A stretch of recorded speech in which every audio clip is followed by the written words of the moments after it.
We are live. Breanna Gunn, oh my gosh. I am super thrilled to be sharing a Monday morning with you. Hold up that Norwal coffee cup, please. Yes, sir. Isn't that so cool? Everyone needs one. Absolutely. I just learned from Bree that Norwals use their tusk tooth. It's a Mhm. tooth, right? It's a To test, yeah. break through ice. Yep. I think there's like some big lesson I should be able to tie into that and use that as breaking through. And I don't know. Or it's just really freaking cool. They're water unicorns. Let's just call Mhm. it a water unicorn. Yep. All right. Well, welcome everybody. And if you're catching the replay of this, ask your questions below in the comments. As always, if you're watching live, ask your questions in the comments. As always, we want to make sure we get to the real stuff that really makes a difference for you. So I got Bree here hanging out with us today. Prospecting, closing, client acquisition is her jam. She's also amazing at systems and staffing and all the other things that run a really efficient agency. But with this new year, 2021, no matter if you've had the best 2020 ever or the worst, prospecting and closing Mhm. is absolutely where it's at. So, Bree, thanks for joining us. Where are you from? I'm actually here in Michigan. Michigan. Are you Yeah. cold? It's snowing outside and cold as all get out. And Cold as hell is not the correct way. Oh, wait a minute. no, well, and I spent 10 years in Texas, so I tend to lean a little bit southern for the people up here. So yeah. That's great. I'm glad you're here. All right. So, how did you end up with the agency you have now? Let's just get a little bit of background. What's up, Jessica? Great to see you. Hi, Jesse, Jessica. Hi, sorry. Hey, Carol. good to see you. Yeah. And yeah, Carol, and I'm thinking AO in there.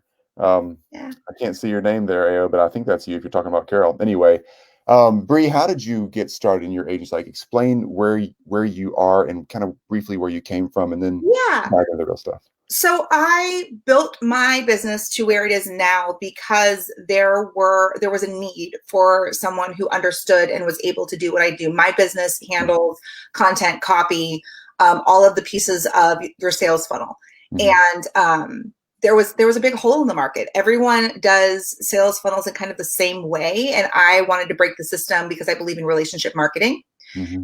And so I built things up to where they are now because there was a hole, and I believe in filling the gaps. Mm. So yeah, I love that's that. short of it. I think that's really cool.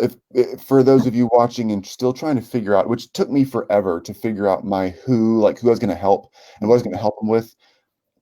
Once you have that figured out, it seems so easy looking back. But when you're struggling to figure it out, it's hard. But Bree, just filling the hole that you found was there. Like there was a need, you filled it. I think that's such a Yeah. And the cool. whole moving target. That's the other thing people miss. Like when we're struggling to find clients or make sales, we're trying to fit a square peg in a round hole instead of going out and talking to people and finding out what they actually want. We're trying Mhm. to force it.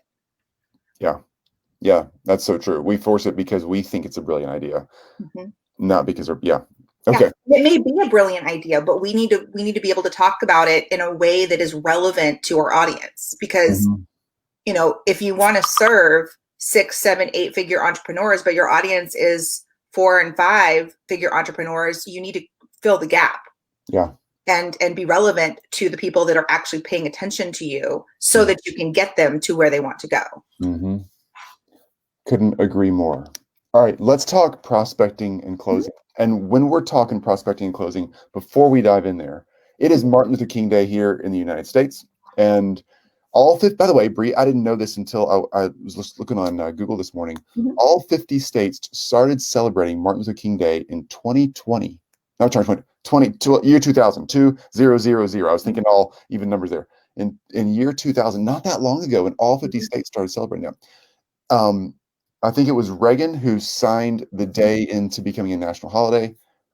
All that to say, this is his birthday Mhm. when we recognize this day. I think it was actually the 15th, a few days ago. Mhm. But what an amazing leader. First of all, I live in Memphis, Tennessee. This is going to come back to prospecting, folks. Don't worry. I'm coming right back. I live in Memphis, Tennessee. The Lorraine Motel is not far from my home where Dr. King was assassinated. But celebrating his birthday and his legacy as an amazing leader in an amazing time. There are, again, this is coming back to prospecting, folks. Don't worry, because we can learn a lot from a leader like Martin Luther King Jr. And wow, aren't we thrilled? and just blessed to have someone like that in our past and still kind of in our current. This guy's still leading us.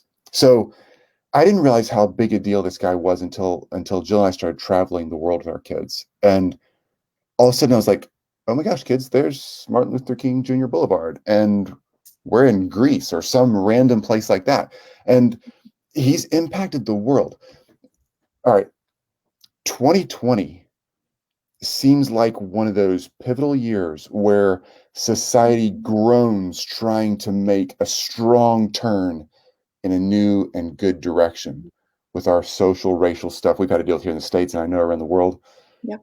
When Martin Luther King Jr. was doing his thing, one of those moments where society was groaning and turning, but such a needed moment to happen. Mm-hmm. Let's not lose his momentum, his pathway of hope and peace and justice and truth and real action. Now, that's not just great from a, hey, this is real stuff. We got to keep growing and changing and being a people that we want to be. It's also great when we're thinking about watching any leader. I love reading biographies because I learn from leaders and I can apply that in my own life. If not in social justice issues for Martin Luther King's conversation, but here in business and running an agency, being a leader of hope and of purpose and of action and somebody who pulls people up, because each of us goes through our moment in life where we groan internally to make that hard change and to step up and grow. So Bree, with that mindset, I know you're a hopeful person, and I know you're a person who puts action in place, real tactical steps. Talk prospecting. Like, what can we start doing to not get angry and frustrated at, it's so hard being an entrepreneur, and I don't know about Clubhouse and Facebook and Instagram. What do we do to start prospecting? So, it's funny because someone actually asked, how do we close the gap? Because I mentioned you need to do that. I think that the biggest lesson that you can take from Dr. King is people. You treat people like people, regardless of what they look like, what they sound like.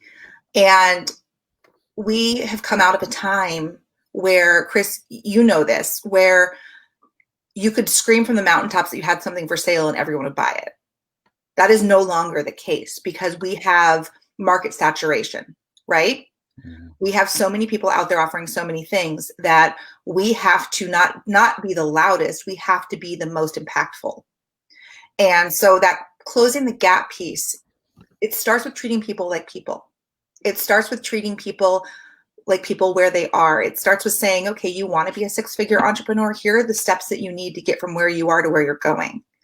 And leading them through example. That doesn't mean that you're leading them necessarily for free. Maybe you need to create a new program. Maybe you need to create a partnership or a referral agreement with someone who teaches that gap piece so that they can now enter your program. The other thing is closing the gap also comes from elevation. If you are not surrounding yourself with the people who you want to be paying you, you need to elevate your language, you need to elevate your words, your offers, and you need to do the not so sexy piece, which is the market research. You need to get people on the phone, on calls, on Zoom, and talk to them. Guys, I have closed $20,000 contracts doing market research. It is completely possible. Wow. Because you're just treating people like people. Find out what their pain is. Oftentimes we talk about prospecting, and it's not that we can't find people to buy our program. It's that we've not elevated our language or our offers to the point where it makes sense for the people that we're currently talking to. It's not aspirational enough, or it's overly aspirational. You have to hit that sweet spot. And to do that, you have to go out and have conversations. Yeah, that's really well said. And on that note, on your website, I noticed earlier, Breanna, that BreannaGunn.com, by the way, folks who don't know her website, I'll drop that in the notes here in a minute. If somebody else wants to just drop it in there real quick while we're talking, it's Breanna Gunn, BreannaGunn.com. Down there at the bottom of your website, Breanna, I noticed you have a how to do market research video, just 5 minutes, but just is a great starter kit for that process. Right, because it's such a pivotal piece in your business. It didn't, the frustrating thing for a lot of us is anyone who's been around longer than 3 to 5 years, thank you. You know, we didn't used to have to do that. We used to be able to just stand up and say, hey, this is for sale, come buy it. And that's no longer the case because there are so many of us all saying, hey, here's my stuff, come buy it. We have to start standing out. And the only way we're going to stand out is if we treat people like people and meet them where they are.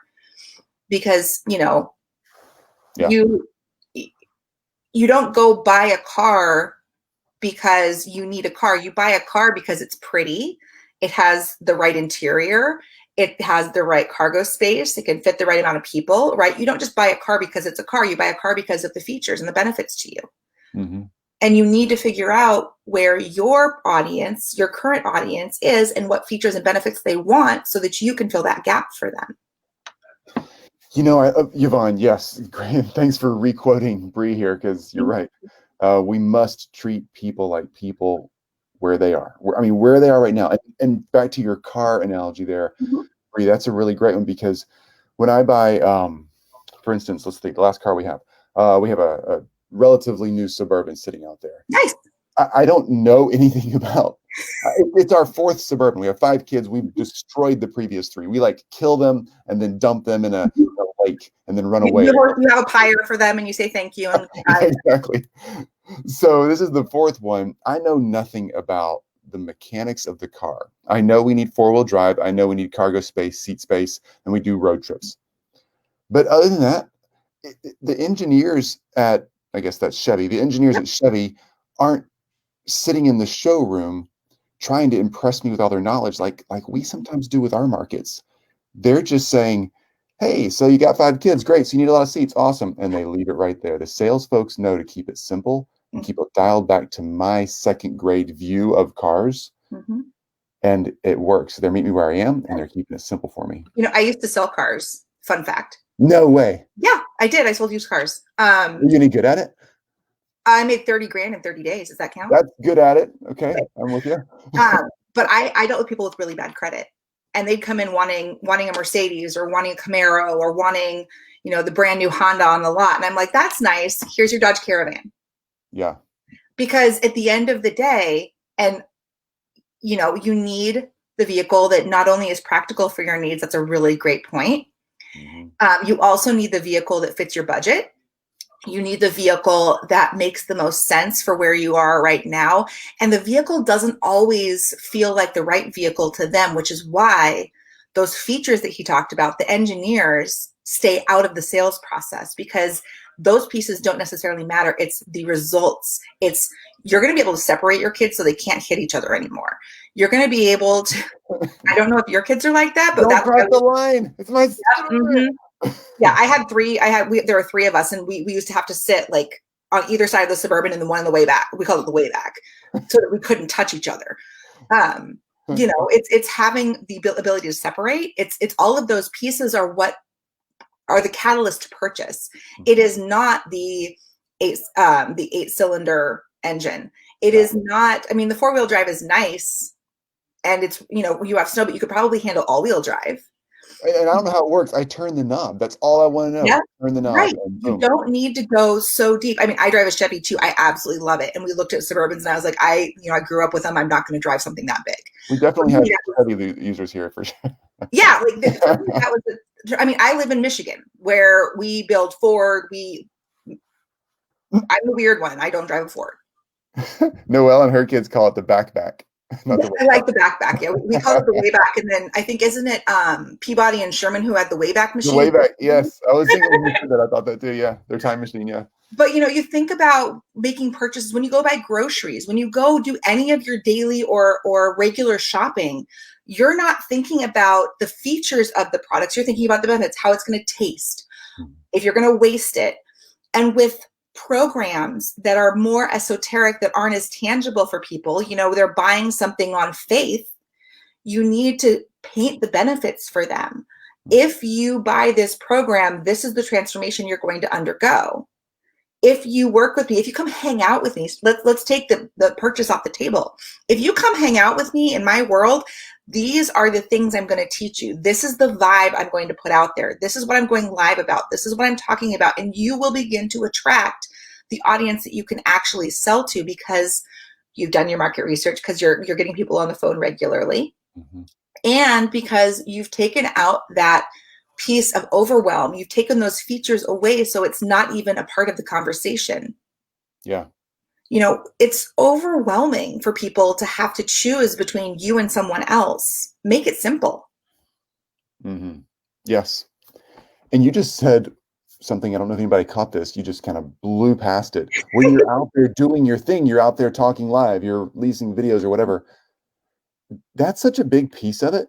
So many of us get so caught up and fearful about what if it's not exactly right before I start.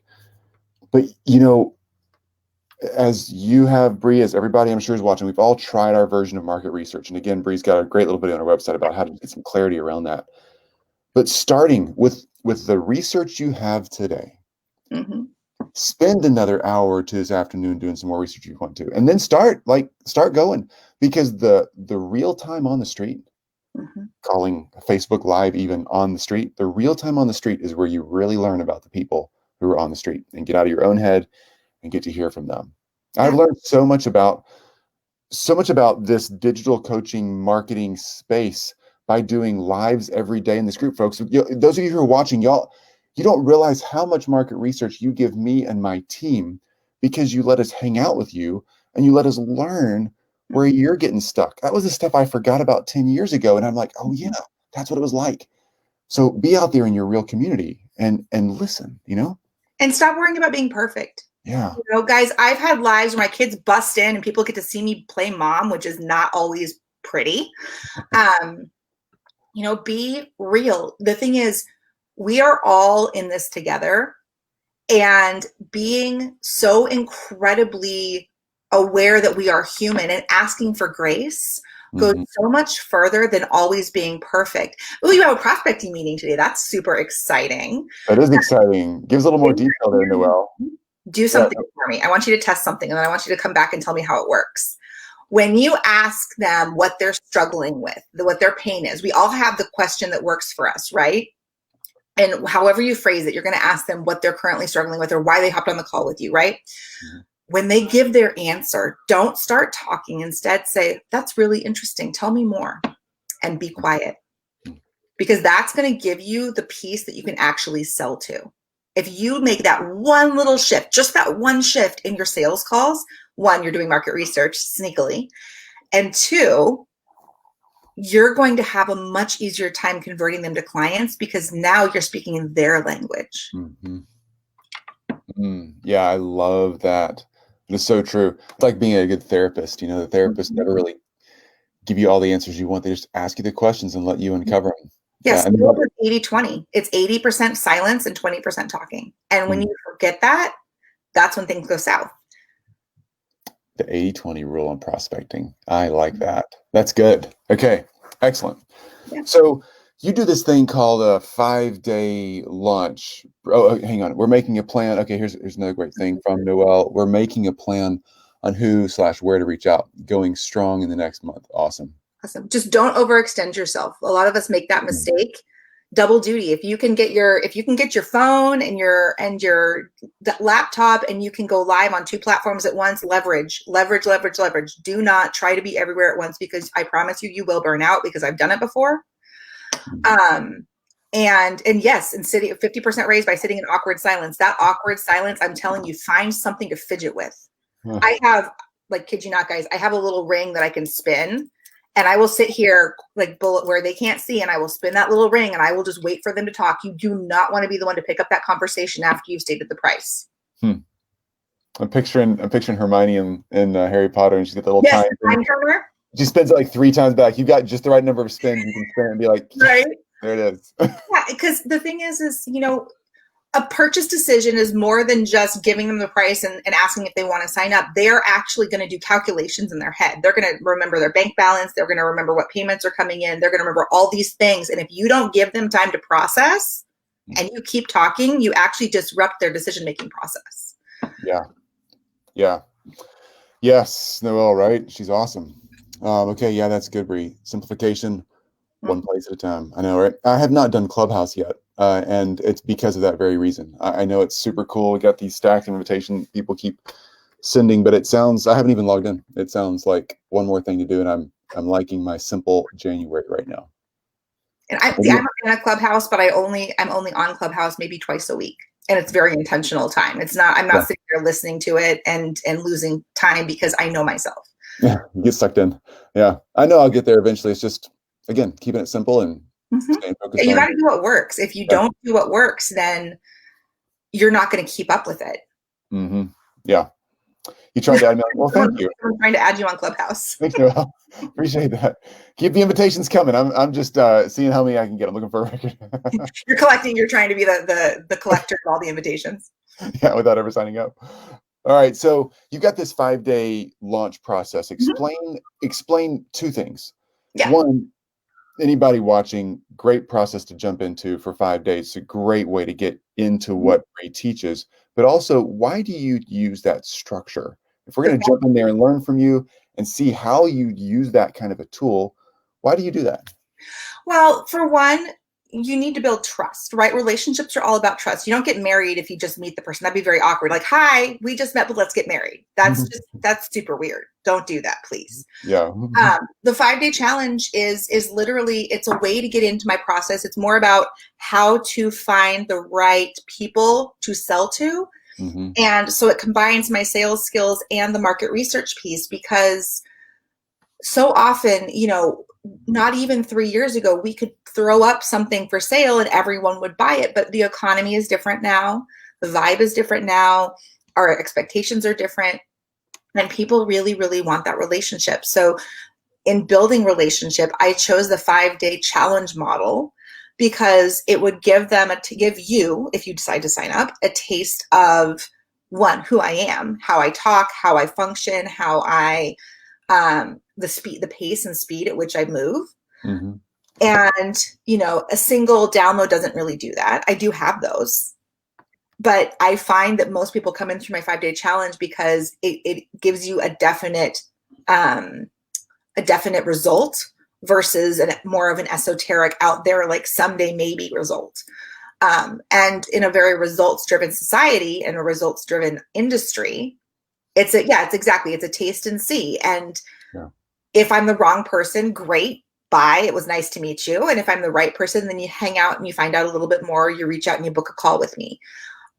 One of the biggest mistakes people make is, like I said, they go from just meeting someone to the marriage proposal or the sale right away.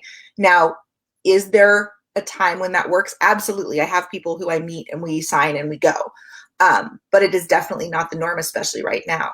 In an industry that I've been in this industry for 10 years. I have never in my life until 2020 sent out a proposal for anything. Wow. Never. And in 2020, I sent so many proposals it made my head hurt. People need that proof. And so the more you can do to put proof in front of them, the more lives you can do, the more visibility you can garner, the more guest spots like this that you can be on and expand your network, the better off you're going to be, because realistically, people are going to outgrow you. And I think this is the thing that people are scared of, is they get worried about the unsubscribes. They get worried about the people falling off or their numbers dipping. Celebrate the people that leave, because the people that leave are the wrong kind of people. Yeah, Noelle, great point there. We should, we should. Totally should connect, Bree. Yeah. I love that. Yeah, Noelle and Charlene have a great business called the Challenge Queens. They're total rock stars. Y'all. Okay, I need to talk to you guys just about your agency name, because that is bomb. That is so good. Y'all made my morning. I'll put when I hang up here, Noelle, I'll drop Bree's Facebook handle in there so you can grab it and y'all can hang out. Okay, so yeah, you're absolutely right. I love the taste and see type mentality on this, and then when you leave that, so you're prospecting and doing like speaking engagements like this, other audiences. There's so many ways we can do this.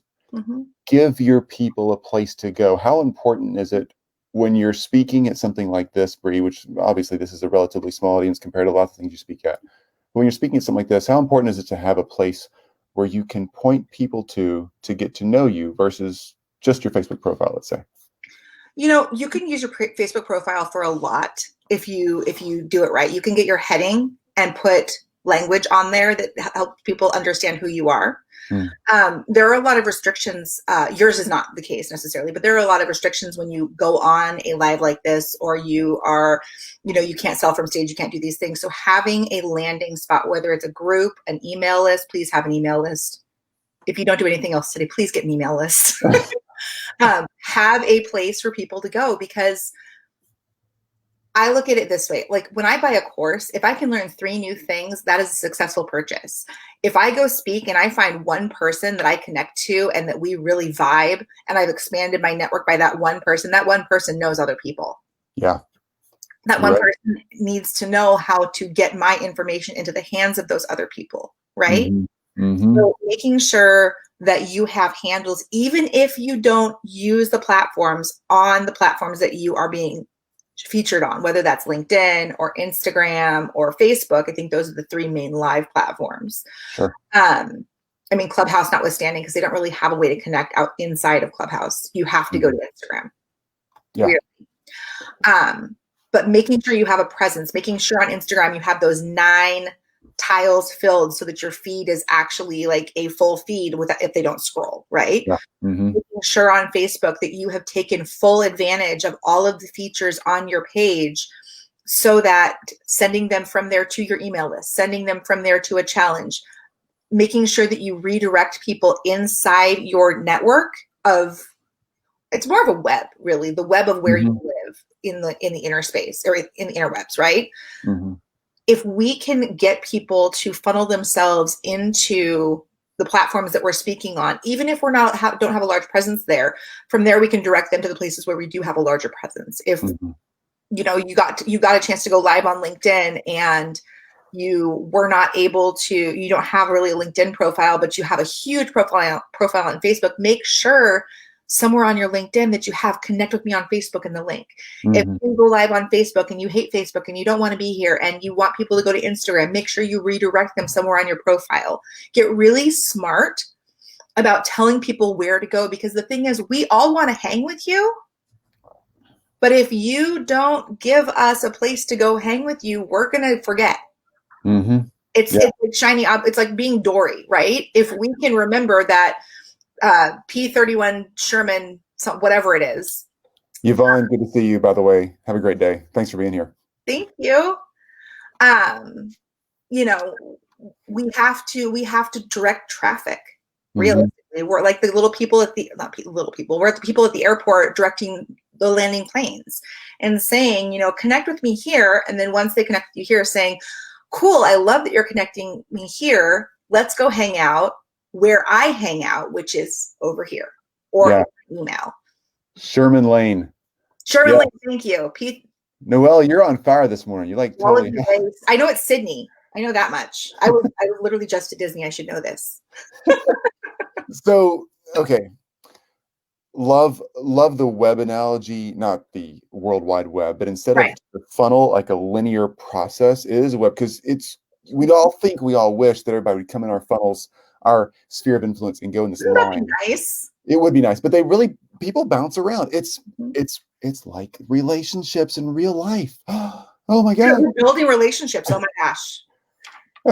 It's just, think of it that way, and it solves so many confusing problems when you just realize, oh, this is just relationships. Okay. Not everybody I meet will marry me in the next 45 days. Thank goodness. Right? But they might marry you in a year. Yeah. They might take the next step in 6 months. That's the thing, is when you nurture the right way, you will never be short of prospects. Because you will consistently be attracting the right kind of people into your world so that you can sell them when it makes sense for them. This is why you need to always be making offers. Yes. Even if they're little offers, even if they're like pocket products that are like $7. Consistently make offers, and it doesn't always have to be a paid offer either. You can make an offer by saying, hey guys, I'm starting a podcast. Come listen, follow, and subscribe. Yep. Perfect. Right. You can say, hey guys, I'm going to be live it's going to be awesome. Come hang out. Come join this other group that you didn't know about. Mm-hmm. Yeah.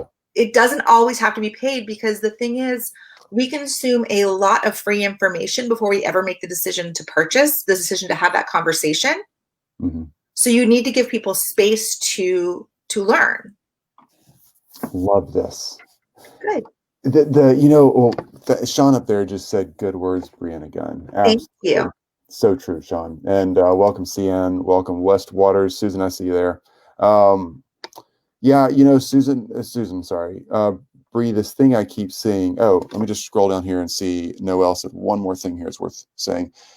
Chris, this also helps answer my question from the other day. Yeah, about who should I be bringing into my group. So Noel, just backstory here, is in a mastermind that I get the privilege to lead. People like Noel and Charlene, oh my gosh, and they're really working on who they're bringing into their own sphere of influence, and answering that who question and what kind of transformation you're going to bring people is really important. And you're just hitting home runs, everything you say, Bree. So what I keep hearing, Bree, is that prospecting, shock and awe, is relationships. And when we don't look at people like little robots that move through our system, or just little hashtags or names or handles, when we look at them as real relationships, and we treat them like we would treat people that we'd meet at a coffee shop or having a house party, or in our neighborhood, walking group or running group in the morning, whatever, and we let those relationships happen organically, that's what makes prospecting magical, right?